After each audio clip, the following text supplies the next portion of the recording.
discussion from the board. I'll open it to the public. Does anyone have something to say?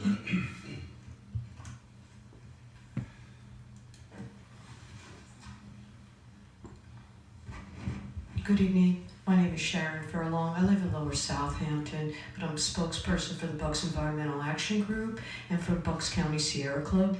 And I'm very, very happy that you're allowing me to speak to this. I'd like to make a comment about those citations. If you look at them, they are mostly governmental. They come from the state of Maryland, the state of Pennsylvania, the state of New York, and the state of New Jersey.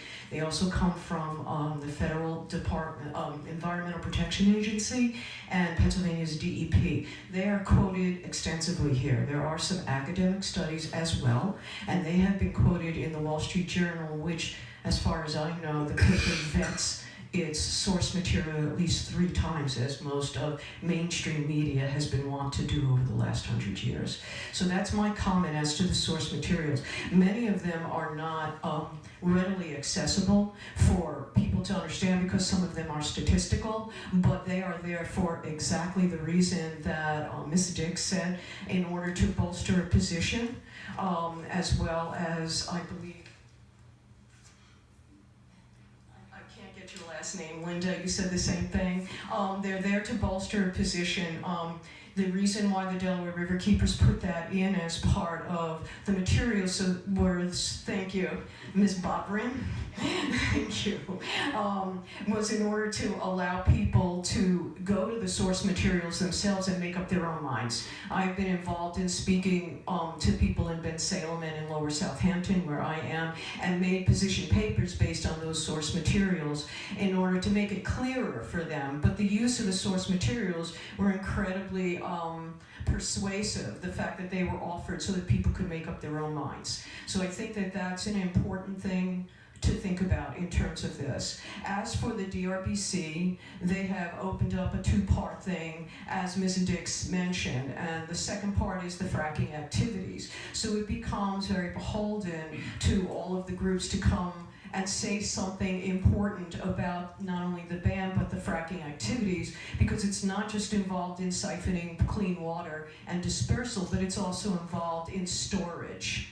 And the theory is that the area in the Marcellus Shale deposit in the north and western part of Pennsylvania is now running out of places to store the 24 to 64 million gallons of water that are used per fracking well.